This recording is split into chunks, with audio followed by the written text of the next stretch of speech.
c'est Hélène, le personnage de Kibizu et Kibizu. Alors, touk touk, je vais dans le mauvais sens. Aujourd'hui, c'est la Saint-Valentin, la fête des amoureux. Alors, est-ce que c'est la fête des amoureux conditionnels ou inconditionnels?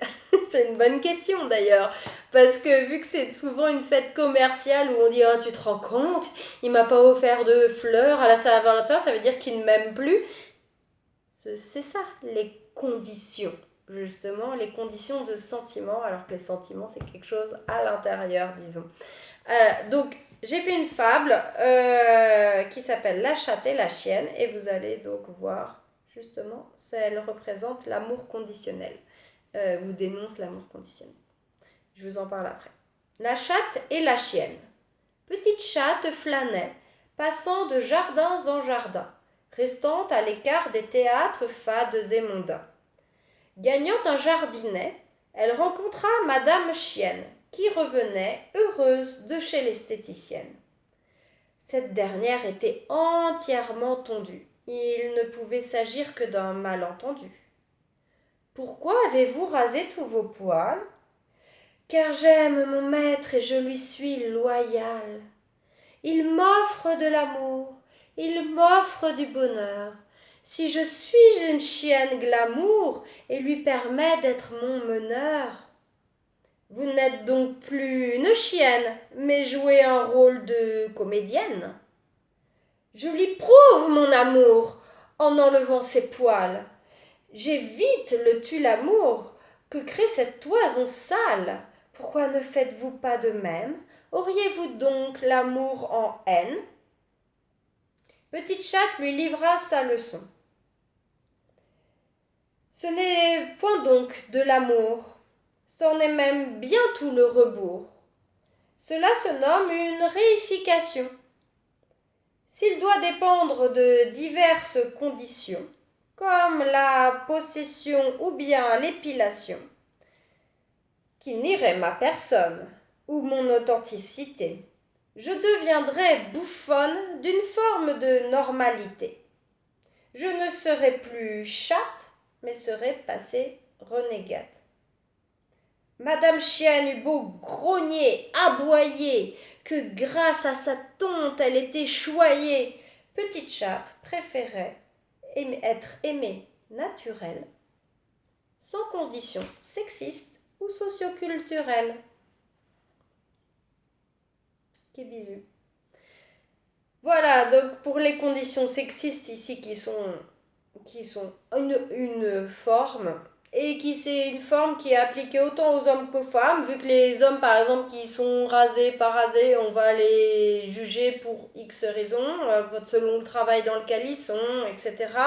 Ou on va juger des fois les hommes qui vont éventuellement vouloir se raser les jambes en les catégorisant comme homosexuels ou des trucs comme ça, en fait en jugeant en permanence. Et les femmes qui vont pas le faire, qui vont pas jouer leur rôle de femme, et les hommes qui vont pas jouer leur rôle d'homme viril, et les femmes de femmes non pubères finalement.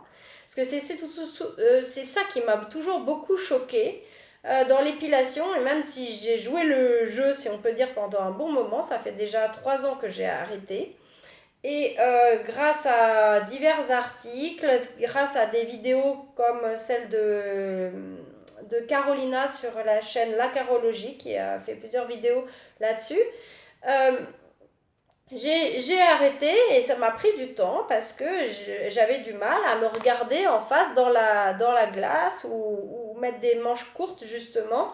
Je mettais toujours au moins des manches, et j'avais du mal à lever les bras en l'air par exemple. J'étais un peu bloquée parce que j'avais peur du regard, parce qu'on m'avait appris ça tout simplement. On me l'avait appris dans la publicité, dans les contes, à la télé, partout on voit des femmes pubères qui ont pas de poils, donc on se dit c'est ça qui va bien, et en plus on nous le vend entre guillemets comme une condition à des relations amoureuses notamment. Alors, ceci dit, il y a plein d'autres thèmes, hein. Là je vous parle de l'épilation, mais il y a plein d'autres thèmes qui créent des amours conditionnels, et notamment les rôles genrés Femme-homme, d'ailleurs, souvent, par exemple, on va, comme je vous avais dit, ici en République tchèque, un homme qui va pas tout payer à la femme ou céder sa place dans le tram, on va le critiquer. Et à l'inverse, une femme qui va pas être femme au foyer et s'occuper de son enfant, on va la critiquer, etc. Et si on ressort des rôles de théâtre, parce que finalement ce sont des rôles de théâtre, voilà, on a peur soit se faire critiquer, soit de ne pas trouver l'amour, etc. Et finalement, des fois, la séduction, c'est ça aussi d'ailleurs. C'est séduire sans dire qui on est véritablement pour justement attirer. Vous vous rappelez de Petite Pieuvre et Madame Acantaster qui attire les marins, justement, c'est aussi là-dessus. C'est sur le thème de la séduction, une séduction mensongère. Et finalement, c'est vrai que par exemple, bon, alors moi le problème se pose pas parce que, comment dire, vu que je n'étais pas plus en couple, j'avais divorcé après, et après, c'est après que j'ai commencé à décider de justement faire ça. On peut dire, il n'y a pas eu de changement au milieu d'un couple. Donc en fait, après, j'ai eu des nouvelles relations qui savait dès le départ que, si on peut dire, je refusais l'épilation. Donc après, les gens, enfin, ils ont des relations avec moi ou ils en ont pas, tant pis pour eux, quoi. Enfin voilà, enfin, ou tant pis ou tant mieux. Enfin, peu importe, c'est une histoire de goût, même plutôt.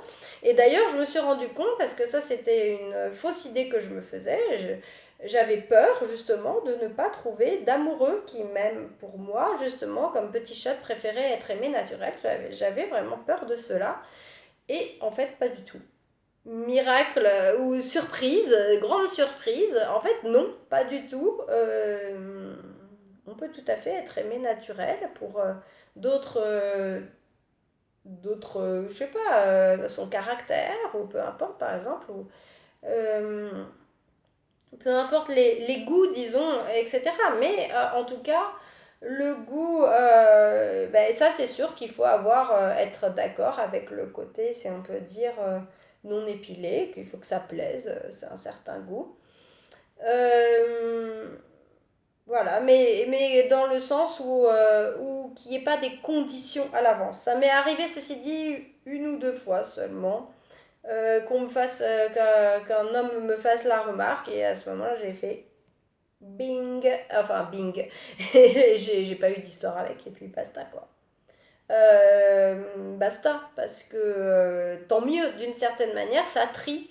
Même déjà les relations polyamour, ça trie pas mal parce que justement, une condition de possession, et c'est ce que j'écris aussi dans la possession ou l'épilation, ce genre de type de possession sous condition, enfin d'amour sous condition et dont la possession le sens du sacrifice de l'autre, où on veut que l'autre se sacrifie et nous prouve l'amour par un sacrifice, c'est un amour sacrificiel, ça vient du 19e, écoutez ce truc-là. Toutes ces choses-là, en fait, j'ai dit tant mieux, ça trie, que je tombe plus sur des partenaires qui exigent de moi un sacrifice, une perte de temps, d'argent à se raser par exemple, etc. etc. Parce que l'amour conditionnel, non merci quoi. Non merci et plus jamais. Il est clair que j'essaye d'éviter au maximum. Donc j'essaye justement d'être au maximum moi-même, que les gens ils sachent, etc. Qui je suis, ce que j'aime, ce que j'aime pas, ce que je pense pas, ça. Et puis comme ça, après, entre guillemets, une fois ils peuvent, entre guillemets, je dirais, tomber amoureux avec une forme de libre arbitre. Je dis une forme, hein, parce qu'il y a pas beaucoup de rationalité ou de libre arbitre forcément dans les sentiments amoureux des fois, mais en tout cas, pas de conditions. Pas de conditions comme ça qui sont en plus des conditions apprises, socioculturelles, apprises par la société, qu'on voit partout. Et je croyais que je ne pourrais pas être aimée ou même appréciée. Et en fait, c'était faux, ouais. C'était faux. Ce qu'on m'avait appris, c'était faux. Parce que ça n'empêche pas. Ça n'empêche pas de dire je ne veux pas d'exclusivité, par exemple. Non, tu ne seras pas le seul et l'unique. J'ai d'autres histoires. ou dire non, je ne suis pas épilée et c'est comme ça. Et voilà, prendre petite chatte au naturel, voilà, et en fait, ça gêne pas forcément tant de monde que ça. Et finalement, d'une certaine manière, ça attire mieux des gens vont être compatibles avec moi, tout simplement. Qui vont être compatibles. C'est une forme de sélection, déjà de présélection peut-être un petit peu. Bon, après, il y a toujours l'histoire du renard, hein, si on tombe sur des polyfakes, comme j'avais dit, ou si on tombe sur des renards, comme j'avais déjà dit, etc. Mais moins il y aura de conditions, je dirais, tant mieux. Tant mieux. Tant mieux tant qu'il n'y aura pas, tant qu'il y aura pas surtout les conditions sexistes et vice-versa d'ailleurs. Moi je ne réclame pas aux hommes en face à ce qu'ils soient poilus ou non poilus, évidemment. Je dirais évidemment, mais bon, c'est moi qui dis évidemment, quelqu'un d'autre qui va appliquer ces règles socioculturelles, il va dire que je suis une folle, quoi. Je suis une folle parce que je m'épile pas. Ben écoutez, allez passer votre temps, perdre votre temps à faire ça si ça vous amuse, quoi. Mais c'est pas pour ça que je suis folle. Moi, j'ai juste envie de ne pas perdre mon temps et mon argent à un truc qui est complètement construit et appris, etc. Et qui est juste un jeu de théâtre. Parce que c'est ça, les théâtres fades et mondains. Et Madame Chienne n'est plus une chienne, mais elle est devenue une comédienne. Une comédienne pour gagner l'amour de son maître. Et en plus jouer le rôle d'être soumise, etc., comme la pieuvre, elle ne veut pas l'être, Madame Acantaster, oui, etc. Enfin, des thèmes que j'ai déjà développés dans d'autres fables.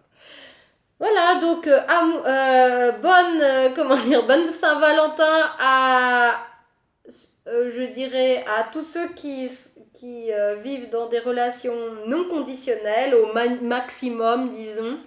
Et bon courage aux autres, pour ceux qui doivent tenir toute une liste de devoirs, etc., indispensables pour pouvoir être aimé. Je vous dis bon courage. Au revoir.